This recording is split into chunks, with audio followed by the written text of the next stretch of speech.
What's going on, YouTube? This is BoxingWave. If you are new here, make sure you subscribe to the channel. All right, share the video if you like the content, like the video and everything, all that good stuff.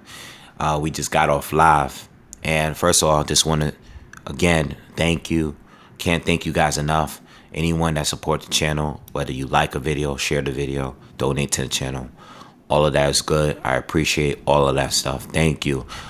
Just got off live for covering the entire card, and we had a great time tonight. I know the undercard was kind of boring. It was, all right. The undercard wasn't great, but we had a great main event. It was great commentary. The comments were great from all of you guys. I read a lot of comments tonight, and that was due to the fact that the fights weren't really that entertaining. So I was able to dip back in and look at a lot of the comments. And I'm going to have a honest conversation with y'all about this. Listen, if you were here on my live, you would know. I honestly was nervous. I was watching a fight because even though the fight went the way I knew it was going to go, the fight wasn't going the way that I predicted it to go. And I mean as far as it being a fun, action-packed fight. You know what I'm saying? I originally picked Tank to win within 6. Tank knocks Rolly out in the 6th round. But the fight up to that point wasn't going that way. I actually had it scored 3 rounds to 2 for Rolly, right? I gave the first 2 rounds to Rolly. I gave the 3rd to Tank.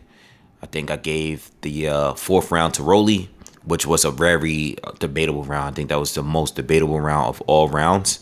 I gave the 5th round to Tank. And in the 6th round, Rolly gets knocked out. And this is the thing. I was very nervous only because when I see a fighter normally is just constantly talking, looking to the crowd, doing everything that doesn't help him win the fight. Especially when a fighter like him, Tank, is a guy that, I know what he's capable of doing. It appears to be he's struggling. He's fighting a very defensive fight, and I know he's capable of doing that. I know because I've seen his Pedraza fight. I've seen his Barrios fight. I've seen fights where he, the Cruz fight in his last fight. I've seen fights where he struggled in, right? A little bit, right? Didn't struggle in a Pedraza fight. But my whole point is, I didn't know that this was going to be a highly technical fight. You know what I'm saying? It was a very technical fight.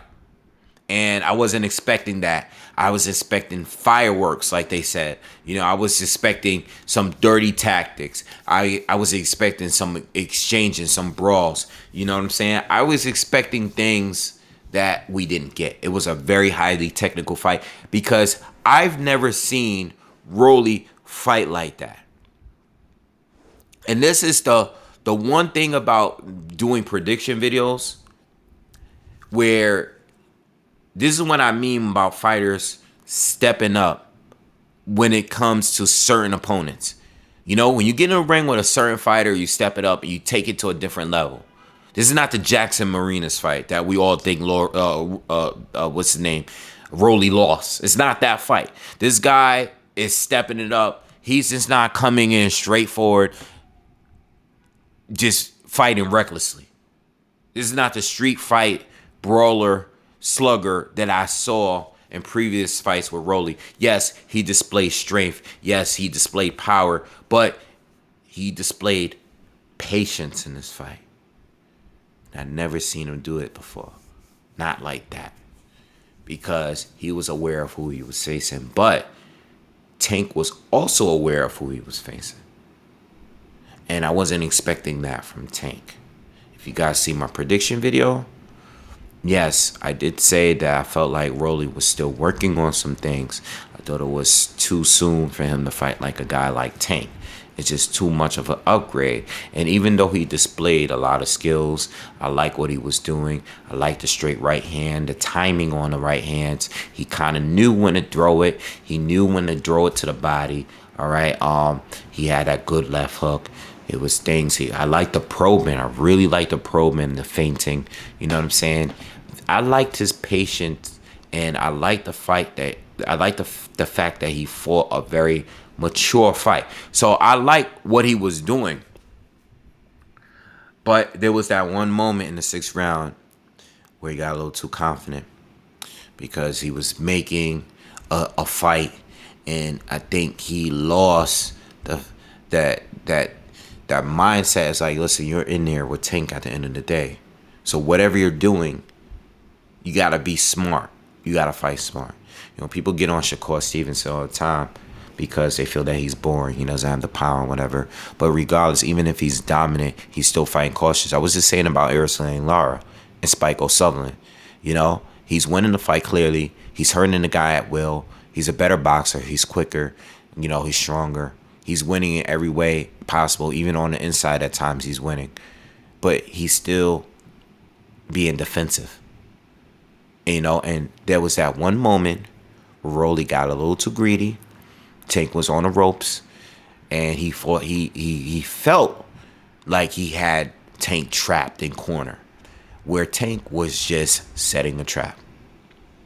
Caught him with the left hand coming in. Rolly didn't see it coming.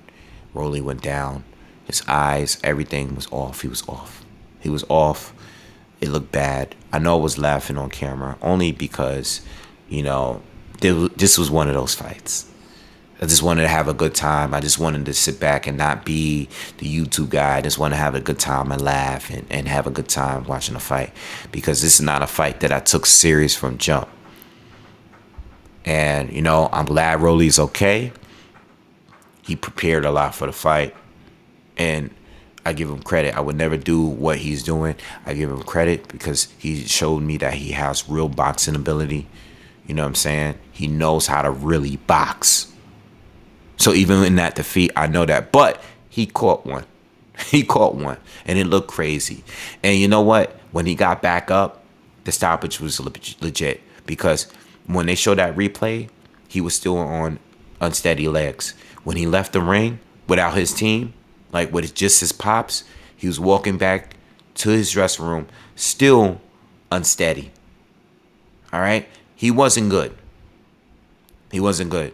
It was a good stoppage, and Tank did what he was supposed to do. At the end of the day, he did what he was supposed to do. All right? But Rolly, much credit, much respect to him. Hopefully he keeps going. Hopefully this wasn't just one of those things where, he did a whole lot of talking. Hopefully this doesn't break him, because I know he was very confident coming into this fight. I don't know if he was just selling the fight or believe it, but the way he was fighting, he fought like a very confident. He brought that same confidence that he had leading up to this fight into the ring. You know what I'm saying? I just thought it was too soon. I didn't believe in one time. I didn't buy into it. I knew this was a showcase fight. This fight was there to remind people that Tank is Tank, and he will knock you out if given the opportunity. And Cruz, he didn't get it done. Yeah, he won the fight. People question he won. A lot of people say Cruz won it. So he needed a fight like this to make people wake back up and remind people like, yo, I'm still Tank at the end of the day. He beat Barrios. It was a stoppage. People say that Tank was getting outboxed before the stoppage. You know what I'm saying? So you need a fight where it's going to make people remember what you can really do on your best day. And that was the fight. Now, the people that are overly critical about Tank are not going to give him credit for this win. The people that thought Rolly was going to win, they're not going to give credit to him. Because, at the end of the day, nobody really asked for this fight. Fights that we asked for is fights like Devin Haney, Ryan Garcia, Lomachenko, Shakur Stevenson. These are the fights that we asked for. This wasn't one of them. I'm sure even people probably asking more for the Isaac Cruz rematch than this. People weren't really asking for it, but when it went down and when they, settled all the paperwork and the business was done and we had a fight date, they all said like, yo, Rolly knew how to sell the fight. Rolly in his talking, he gained fans. And for what he did in the ring tonight, he gained fans. Like, I know who he goes with, whoever it's going to be. I know that, yo, Rolly ain't no joke. You know what I'm saying? I know he can really box now. but it wasn't enough, and he made a mistake, and he paid for it, and that was the end of the fight. I'm not gonna lie, I was a little nervous watching this fight. Because when I see a guy doing overly taunting him and talking and speaking and doing all this extra shit, it makes me feel like a fighter is nervous, but he's trying to make it look like he's toying. So I don't know if you're really toying. 9 out of 10 times, when a guy's acting like he's toying around, he really isn't toying around. He's struggling. When a guy gets hit with a good shot and he shakes his head, 9 out of 10 times, he's actually really hurt. So I didn't know what Tank was really doing here. It just made me nervous because Tank was fighting an extremely defensive fight, and he was moving a whole lot more than what we're used to seeing him move. And it made me feel like, man, I don't know, man. I think Tank is really worried about this guy. You know what I'm saying? And he caught him, and I was like, okay, you did what you were supposed to do. Now, what's next? Well, for Rolly, simple. Don't stop. Don't stop. Go right back to the gym. Stay in shape. Keep improving. Yo, he did well for a guy that only has 25 amateur fights, 14 professional. He did crazy well. You know what I'm saying? For a guy that barely fought. You know, he has the pedigree of an Anthony Yard. You know what I'm saying? And came out really good. So keep going, because you still have a lot of room. You're not old, you're only 26 years old. You got room to continue improving, and you can get another bag later in the future. As far as Tank is concerned, I know he's dealing with all this stuff, leaving Mayweather Promotions. Like I said on a live, I don't think he's really leaving the PBC, Al Heyman, and Showtime. I think he's probably just keeping himself open for an option. You know what I'm saying? Go into a bidding war. You know what I'm saying? You're worth something. You could come to New York, you could go to Atlanta, you could go to Baltimore, you could go to anywhere in the world, Vegas, and sell out arenas. So at this point, you shouldn't be signing with anyone unless they're going to give you the bag. And I think Mayweather Promotions, maybe he's just not happy with there. Floyd wasn't there tonight. They probably really got something going on where they don't really get along. So at the end of the day, sign with whoever's giving you the most money and the best opportunities. I would like Tank to fight guys like Lomachenko, Devin Haney, Shakur Stevenson, Ryan Garcia, Teofimo Lopez, all those guys on 135 that I've been wanting to see him fight for a minute. I would have loved to see him fight even Tevin Farmer back in the day. You know what I'm saying? Give us those fights. We know you could make some money. We know you got fans. I'm one of them. But let's get those fights that we want to see. We want to see you challenged. This was a mismatch to me. Okay? This was a showcase fight for me. Now, scared me in the fight because it was a lot more competitive than I thought it was going to be, but it doesn't take away from the fact that I said that this was a mismatch. You guys see my breakdown on this fight? Not the typical breakdown I did. It was a one-sided breakdown. You know why? Because I wasn't entertaining Rolly Romero for this fight, not against Tank Davis. Because as good and as, the little bit of potential I see in him, it was too soon for that kind of fight. But I knew he could sell tickets. You know what I'm saying? I knew he had power to punch his chance. I know he was much bigger than Tank, and we saw it in the ring, but still was way off, Anyway, I want to see Tank fight those real dudes, man. Let's get Lomachenko. You know what I'm saying? Let's get the win of Haney and George Kambosos. And it's not even talk about them, because most likely there's a good chance, if Haney wins, he has to rematch him. If George wins, maybe that fight is on the table. But all I'm saying is that let's get those real dudes. No more play. No more of these guys. No more weird weird. I'm gonna go back to 130. I'm gonna go up to 140 and pick this guy. No more cherry picking fights. Let's get a real fight, with the dudes that we want to see you fight, because we knew you was ready once you beat Pedraza. We were talking Lomachenko back then.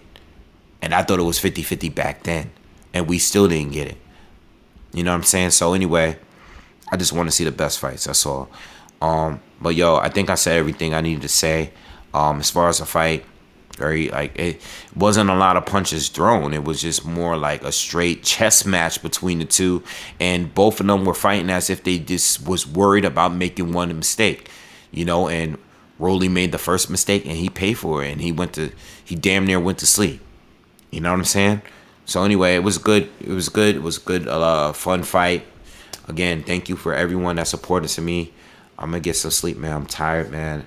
I'll see you guys tomorrow or the next day. I got more breakdowns on the way. Fulton and Roman, and then Inoue and Donaire too is coming next. I'll see you on the next one. Peace.